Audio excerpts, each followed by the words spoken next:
My little son whispered two words that changed everything. Don't come.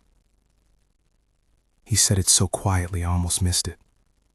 We were in the car, headlights fogged by a gray morning, and the airport parking lot behind us still smelled like jet fuel and stale coffee. It was 6 a.m. I had dropped Marina at the curb. She kissed him on the forehead like she always did. She waved to me without looking anxious.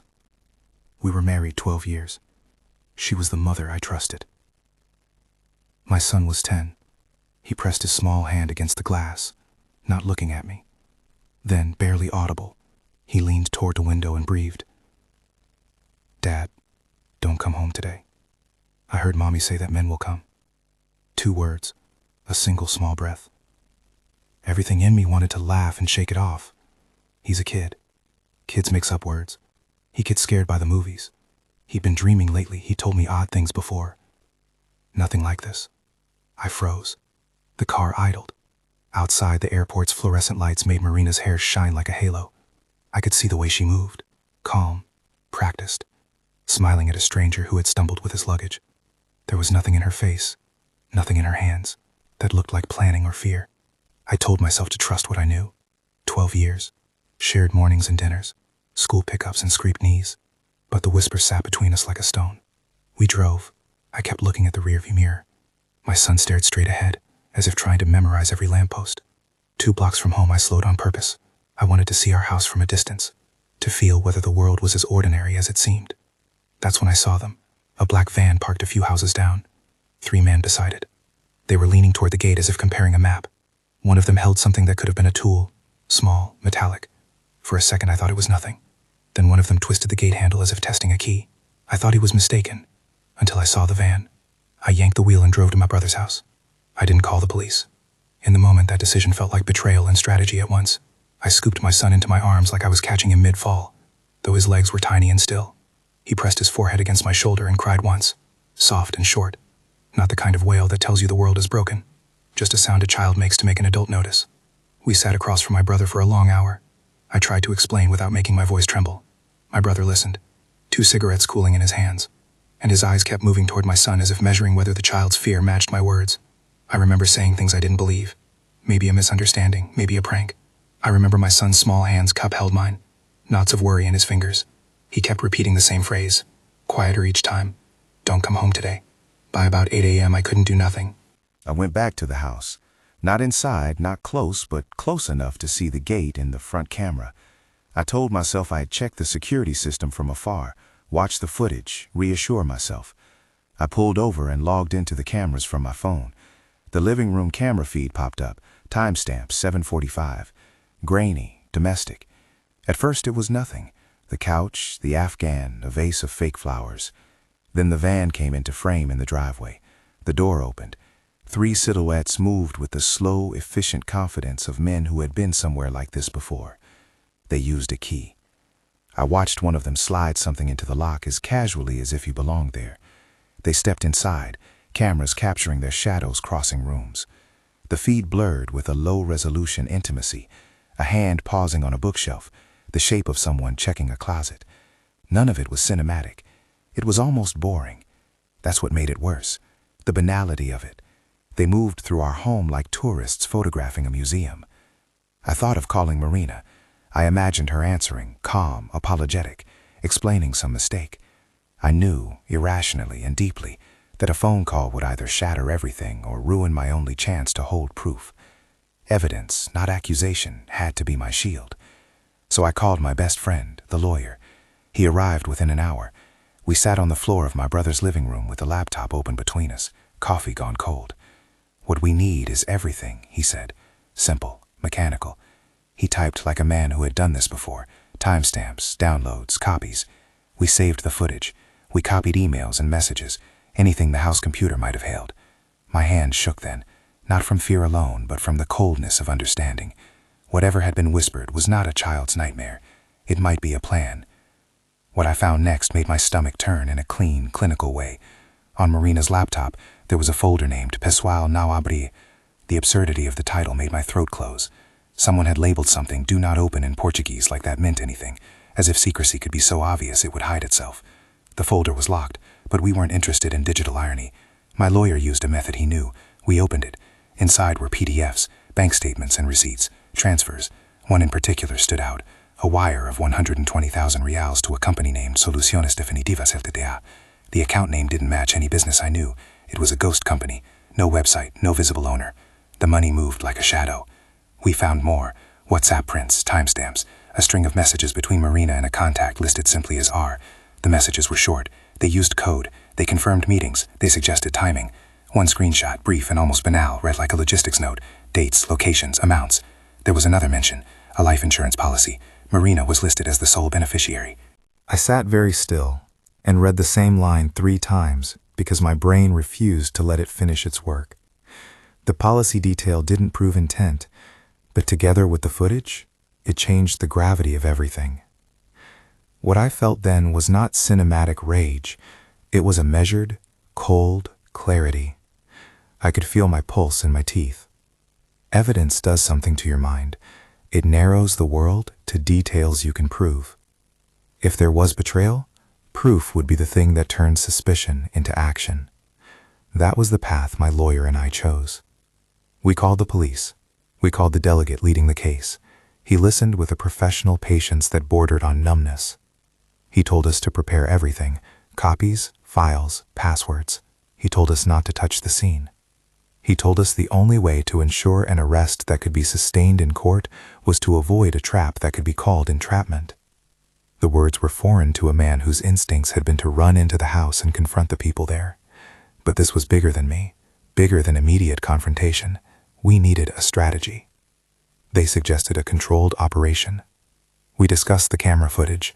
We discussed the bank transfers. We discussed the WhatsApp messages. The police asked us to let them do their job. For reasons that were equal parts logic and fear, I agreed. It was the hardest thing I have done, to allow Marina to return to the house knowing what we knew, to have officers hidden and microphones live while the person I loved walked through our doorway. You don't get a choice like that without your chest splitting into pieces. But I made another decision on that morning. I refused an immediate police protection escort for us at that moment. That refusal felt like tempering justice with patience. I wanted to watch. I wanted proof that could not be denied. The sting would require her to believe that the plan had worked. I would have to let the house remain an instrument in the test, and I would have to listen as they tried to breathe a false triumph into a phone. We placed hidden mics and recorded lines. The officer in charge was careful, clinical. The team was small and precise. They told me when to stand by, what signs they were looking for. I learned to listen to officers talk about evidence the way a mechanic talks about an engine, part by part. They made no promises, except that they would do it by the book. Waiting for that day felt like a different kind of punishment. Every tick of the clock counted like a bead on a rosary, each one a prayer I didn't know how to form. My son and I stayed with my brother. I watched him sleep with the protective, useless intensity of a man who had suddenly learned how fragile things were. He woke early most mornings and perched at the window, watching the street. When he asked simple questions, "When will mommy come back?" I answered as best I could with neutral facts and a warmth that wasn't mine yet. The day the plan unfolded, they had the phone line on for us to listen. It was a legal recording, staged so that the words would be cataloged. Marina trusted someone she thought had completed a job. Her voice, later in the transcript, sounds exactly like the person I had married. Calm, kind in tone, but clinical in content. I remember the sound of my own breathing as the officer placed the phone on speaker. The room narrowed to the color of that conversation. When she said plainly, "It worked," the room went silent in the kind of way a struck bell does. The voice on the other end, the contact R, answered with relief. The officers moved. That single phrase, "It worked," was small, but it unspooled everything. We had watched men put a key in our lock. We had seen the van. We had the bank transfer trail to Soluciones Definitivas Ltda and the WhatsApp prints tying names and dates together. The recording was the last stitch in a fabric that could not be unmade. The arrest itself was efficient and sterile. It happened in our living room 9 days after the whisper. Officers moved quickly. We were not there when the white bracelets clicked. Later, I watched Marina handcuffed in a video the police allowed us to see. No shouting, no dramatic scene. Just the mechanic of enforcement, the sound of a door, and then the echo of footsteps in a corridor. Later, she would be charged, later she would be tried, and later there would be sentences handed down. The man identified as R turned out to be an ex-police officer. He confessed. The others were also arrested. Each of them gave statements that, combined with our materials, the footage at 7:45, the 120,000 rial transfer, the WhatsApp threats, made a case solid enough for conviction. We divorced. It was a legal formality that sliced through shared property and shared memories. I wasn't seeking vengeance. I was preserving a future for my son. At the custody hearing, the judge heard the evidence. In the end, custody was granted to me. The decision felt like both mercy and a consequence. It was a relief that came with a cost, the knowledge that the child's life would always be measured in two halves now, before and after the whisper. There were hearings, depositions, and the nauseating publicness of a private betrayal. I learned names and numbers I had never wanted to know. I learned to sit in rooms designed to wring truth out of people who either lied or confessed. The lover, R, admitted to his role. The confessions were not cinematic, they were legal. There were records, signed forms, and the weight of official stamps. They were sentenced. I remember the day we left the courthouse and felt the weather like a separate thing from the relief inside my chest. My son's therapy began that week. We walked into the small room with its soft light and neutral colors and were greeted by a woman with a quiet voice. She called herself a therapist. She called him by his name. She asked him to draw. He drew a house with a big sun and a stick figure family. There was a small door. He drew it closed. I sat and tried not to watch every pencil stroke as if I could rearrange the past with graphite. Therapy didn't erase what had happened, but it gave us sentences to hold. You were brave. You are safe now. This was not your fault. Those words are shovels that slowly move earth. We packed our life into boxes and moved. The new apartment smelled of paint and new beginnings. My son complained about the color of the curtains. We argued about where to hang a poster. These small domestic arguments felt miraculous for their ordinariness. Slowly, we rebuilt. I learned to wake without the need to check a camera. I learned to cook breakfast that my son called decent. I learned to listen when he told me about a test at school or a friend's new bike. We found a rhythm that was cautious but steady. People asked how I'd known what to do. They asked why I'd let her return to the house, why we hadn't called the police the moment we saw the van. The answers are long and frail. Some of it was instinct. Protect the child first, gather proof second. Some of it was fear of making a mistake that would let conspirators walk free. Most of it was the simple, awful fact that I loved her and did not want to believe. Love binds us to hope in ways that sometimes blind us to fact. I still replay the morning of the whisper in my head. I watch the little movement of his lips when he said, "Don't come home today." That whisper felt ridiculous and impossible at the same time. It was a child's warning. It was the hinge that tipped the world. If he had not said those words, the van might have arrived. The men might have entered our home while the beds were still warm. I do not dwell on the what-ifs. I don't let them feed the parts of me that want a simpler narrative. I honor the fact that he spoke, that I listened. There are small symbols of what we went through. A copy of the bank transfer sits in a file labeled with a date. The words "Soluciones definitivas LTDA" are there in bold on a PDF, like an ugly watermark across our life. The security footage timestamp, 7:45, has become a number my brain returns to like a hymn. These details are cold. They are evidence. They are the things that delivered us from speculation into justice.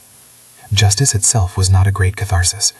There was no grand vindication that smoothed everything over. The guilty were found and sentenced. The law did what the law can do. It assigned consequence and created record. The human work, repairing trust, rebuilding a small life, is slower. My son still flinches sometimes when a car door slams. He still asks questions at odd hours. I answer him with honesty and age-appropriate care. I teach him to speak up when something is wrong, to tell someone when a feeling sits in his throat like a stone. I tell him his whisper mattered. If there is a lesson I would try to offer without preaching, it is this. Children notice things adults sometimes mistake as trivial. We are supposed to be the guardians of their safety. Sometimes they become our warning system. That doesn't make their words prophetic. it makes them important. It made my son the turning point between a plan that might have become tragedy and a result that became accountability. People have asked if I feel guilty for allowing the process to unfold the way it did. Yes, guilt is a resident emotion. But guilt and ownership are not the same. If I could go back and change every decision, I might. But the path we chose, evidence first, legal process next, led to arrests, confessions, and ultimately sentences. It also gave us the ability to stand in a courtroom and say, "These are the facts." It allowed a judge to act on what could be proven. The law is imperfect, but it is not useless. I do not speak to Marina anymore.